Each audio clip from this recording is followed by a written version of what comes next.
तो hello guys, welcome to our channel manga junction. तो आज के वीडियो में हम डिवाइन सोल एम्परर के एपिसोड 1 के बारे में बात करने वाले हैं।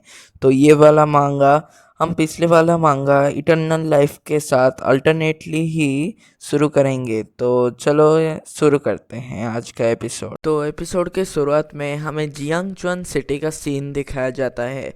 उधर एक बंदा बोल रहा था कि क्या तुम्हें सुना है कि लिन यान का अवेकेंड स्पिरिट एक ब्लैक कॉफिन है।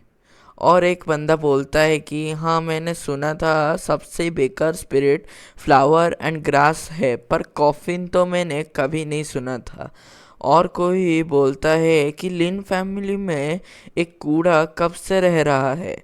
अगले सीन में हमें वोंग फैमिली का सीन दिखाया जाता है, जिधर एक लड़की लिन यान को बोल रही थी कि मैं तुम्हारे साथ हुए मेरे मैरिज कॉन्ट्रैक्ट को तोड़ना चाहती हूँ क्योंकि तुम एक ट्रैश हो। ये सुनकर लिन यान बोलता है कि तुम ये शुरुआत से नहीं बता रही थी, पर अब बता रही हो। क्या तुम मुझे बेइज्जत करना चाहती हो? वो लड़की बोलती है कि तुम्हारे जैसे ट्रैश का भी कोई इज्जत है, और होगा भी तो मेरा क्या जाता। ये सुनकर लिनियन को गुस्सा हो जाता है, और वो ये देखकर वो लड़मिस भी गुस्सा हो जाती है, जो कि ice and snow divine soul रखती थी, और वो उसे दिखाती है कि उसके पास इतनी बढ़िया डिवाइन सोल है। और इसी के साथ हमें उसका नाम बताया जाता है, जो कि वांग निंग थी। तभी उसकी बगल में खड़ा लड़का बोलता है कि सिस्टर निंग, आपका गुस्सा इस ट्रैश के लिए वर्दी नहीं है। और कहता है कि आज मैं इधर सिस्टर निंग को ची युआन अकेडमी में लेने आया हूँ, और अगर तुम एक दूसरे को जानते हो तो रास्ते से हट जाओ, और मैं तुम्हें परेशान नहीं करूँगा। ये सुनकर लिनियन गुस्से से बोलता है कि आज से ठीक 3 साल बाद मैं चियन अकेडमी जाऊंगा और तुम्हें हराऊंगा, और तब तक शादी के बारे में कुछ बात मत करना, क्योंकि मैं अपनी तरफ से ही तुम्हें डिवोर्स दे रहा हूँ। अगले सीन में हमें लिन फैमिली का सीन दिखाया जाता है, जहाँ फादर और सिस्टर लिनियन के लिए इंतज़ार कर रहे थे। तो जब लिनियन आता है, फादर उसे बताते हैं कि इस टियानबू कॉन्टिनेंट में एक सुपर स्ट्रॉन्ग एग्जिस्टेंस है, जो सिर्फ कल्टीवेशन पे ध्यान देते हैं, और उनके पास डिवाइन सोल तक नहीं होती है, और इसीलिए तुम्हें डीमोटिवेट नहीं होना चाहिए। ये बोलकर फादर चले जाते हैं, और उसकी सिस्टर जुयर बताती है कि फादर तुम्हारे लिए बहुत परेशान है, और बार बार तुम्हारे इंजरीज के बारे में पूछ रहे थे। लिनियन बोलता है कि मैं समझ रहा हूँ, और मैं ज़रूर स्ट्रांग बनूंगा।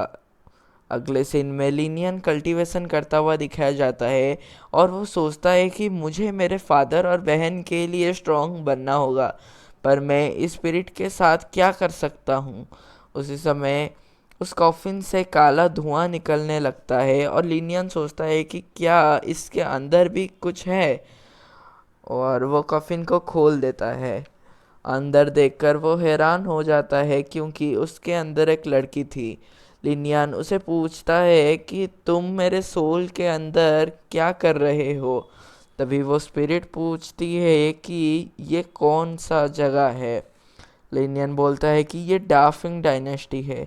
वो स्पिरिट सोचती है कि लगता है मैं मेरे पुराने जगह से बिछड़ चुकी हूँ, तो मुझे पहले मेरी स्ट्रॉन्ग सोल को स्ट्रॉन्ग बनाना होगा। तो वो लिनियन को बताती है कि उसकी नाम गोंग जियान इजू है, और पूछता है कि तुम्हारा नाम क्या है। लिनियन बोलता है कि मेरा नाम लिनियन है, पर तुम अब तक मेरे क्वेश्चन का आंसर नहीं दिए हो। और पूछता है कि तुम मेरे सोल के क्यों हो। गोंग जियांगजू बोलती है कि मैं मेरी सोल को इस लाइफ एंड डेथ कॉफिन में रखता हूँ, तो अगर तुम इस कॉफिन को अवेकन करोगे तो मैं उसमें हूँगा ही। लिनियन हैरान होते हुए बोलता है कि रिबर्थ? क्या सोल रिबर्थ हो सकते हैं? तुम मजाक कर रहे हो ना? ये सुनकर क्यून्युआन बताती है कि मैं टियानवो कॉन्टिनेंट का सबसे पावरफुल फोर्स हूँ। मैं यूलू सेंजोंग का सेक्ट मास्टर हूँ, और जोंग मैन ने मुझे एक स्नीक अटैक में हेवली इंजूर्ड कर दिया था। इसलिए मैं इधर हूँ। इसीलिए मैं मेरे सोल को इस कॉफिन में बचा लिया सामसरा मेथड से। तुम्हें डरने की ज़रूरत नहीं है। अगर मैं तुम्हें मारना चाहता तो तुम अभी तक जिंदा नहीं होते। चलो साथ में काम करते हैं। मैं तुम्हें स्ट्रांग बनाऊंगा और तुम मेरे रिवेंज लेने में मदद करना। लिनियन बोलता है, मेरा अवेकेंड सोल एक ट्रैश है, तो ये प्रूव करता है कि मेरा टैलेंट बहुत लो है। फिर मैं तुम्हारा क्या हेल्प कर सकता हूँ? क्वेंगजी बताती है कि हजारों सोल के बीच कुछ बहुत ज़्यादा स्ट्रॉन्ग वेरिएशंस होते हैं, और इस दुनिया में 10 ग्रेट एंशिएंट स्पिरिट्स है, जिसमें से एक ये coffin of life and death है। वो आगे कहती है कि एक पर्सन जिसको एंशिएंट सोल से एक मिल जाता है ना, वो उसके पास हेवन और अर्थ जैसी पावर होता है। Coffin of life and death के बारे में जो लेजेंड है, उसको 6 वर्ड में बोले तो for life, one thought to die. ये सुनकर लिनियन पूछता है कि आधे साल में तुम मुझे कहाँ तक इम्प्रूव कर सकती हो? क्वेंगजू बोलती है कि आधे साल में तुम एटलीस्ट थ्री स्टार से 9 स्टार वॉरियर स्टेज तक तो जा सकते हो। लिनियन सोचता है ये तो अच्छा है, और पूछता है कि मुझे क्या करना होगा। क्वेंगजू बोलती है कि तुम जाओ और अपने सोल को हेल्प करने दो। लिनियन बैठ जाता है और उस कॉफिन से लाइट निकलने लगती है। तो गाइस, इसी के साथ हमारा आज का एपिसोड ख़त्म हो चुका है। अगर वीडियो अच्छा लगा, लाइक कर देना, सब्सक्राइब कर देना, शेयर कर देना। तो फिर मिलते हैं इसके एपिसोड 2 में। Tata bye bye.